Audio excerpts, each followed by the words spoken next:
Hello and welcome back to another week of Sambo iRacing. It's week 10, season 1, 2024. We are, of course, in the Ray Formula Ford 1600 at Okayama for their full layout.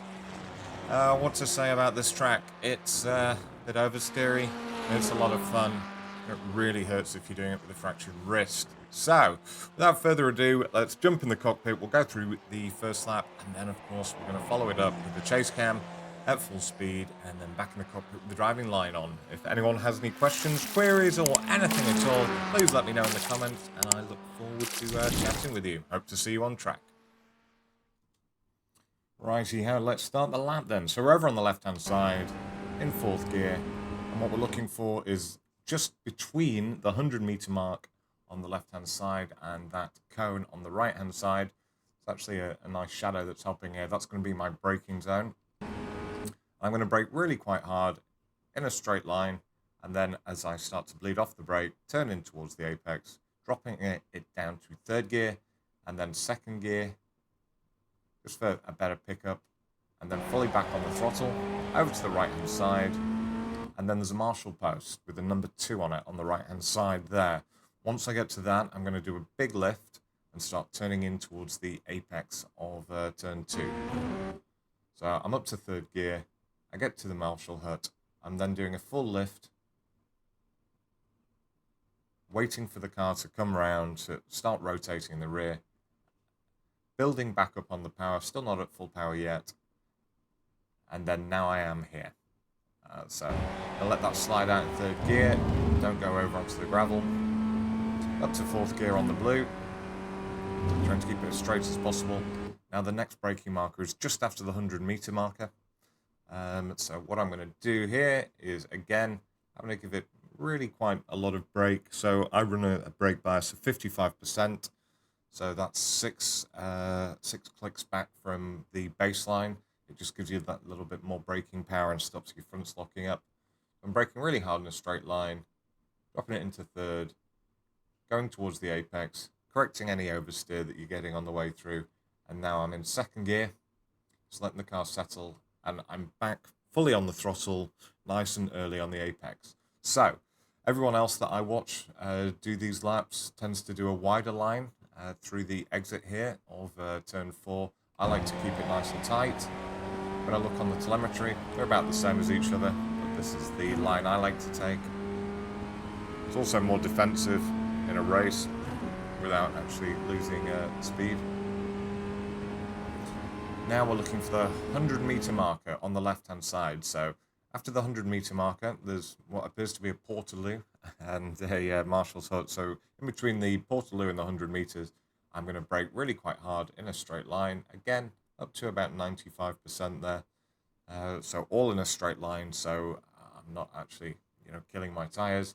And then as I drop down towards the apex, dropping it down to second, getting over the rumble strip on the left-hand side, dropping it down to first, and now fully back on the beans here at the apex, trying to keep it as tight to the right-hand side as possible, changing up to second gear, and then basically as soon as we've changed up to second gear, I'm going to look to start lifting and heading towards the apex. Now you can take a whole heap of curb here.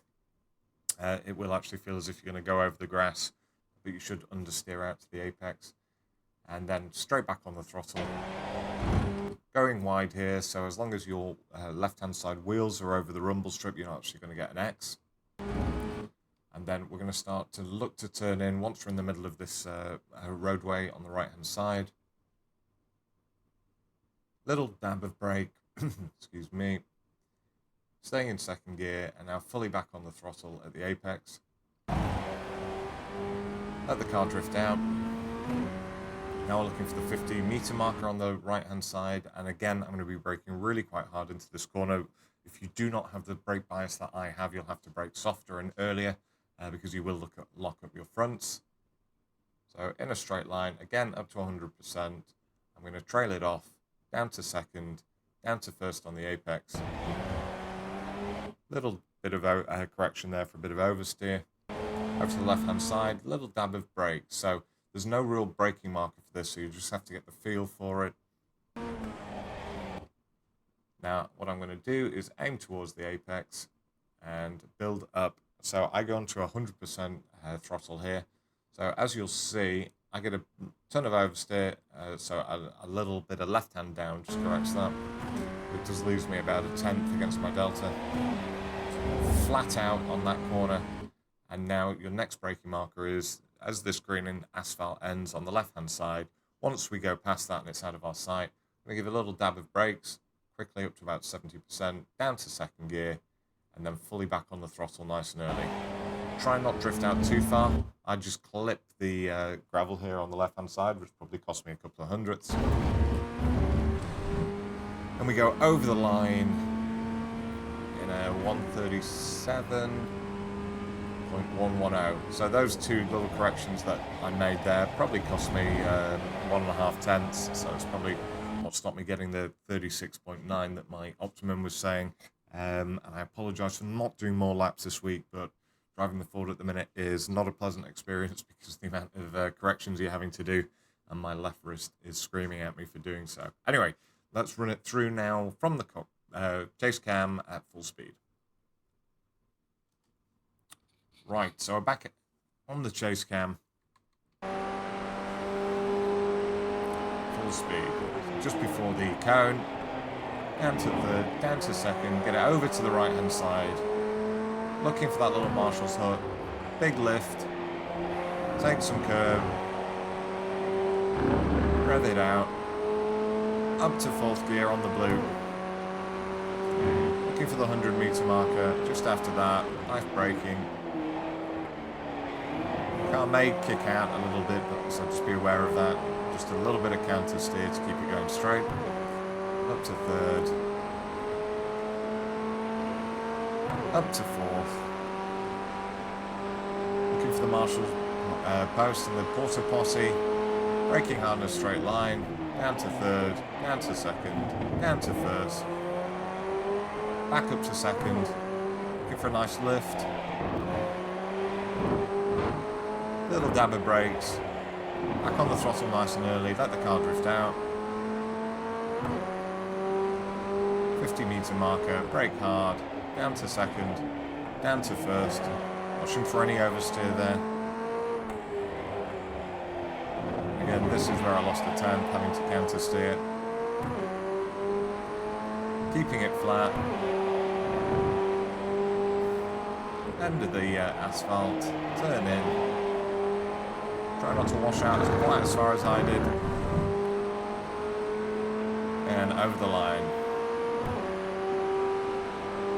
Right, we'll do it one last time with the driving line on from the cockpit view.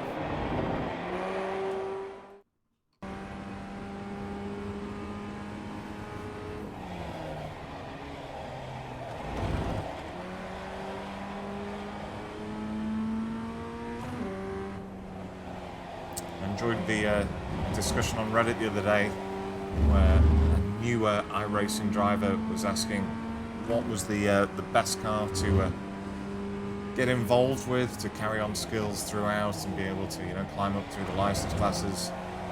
I gave my opinion that whilst the Ford is more enjoyable to drive, I think the racing is better in the V because it tends to be closer, and I do get the feeling that a lot of people in the Ford, because they can slide it about, feel like they're a more accomplished driver than perhaps they are in terms of their speed, simply because they can keep it on the track and spin it about.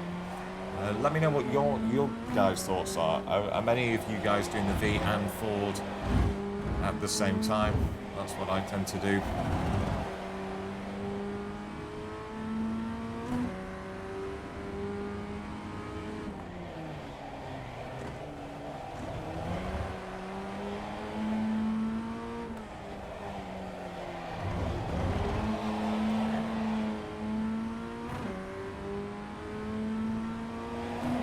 This last corner always feels a bit tricky to going flat.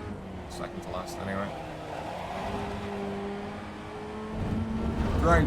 I've been Sambo iRacing. Thanks for watching. Hope to see you again next week.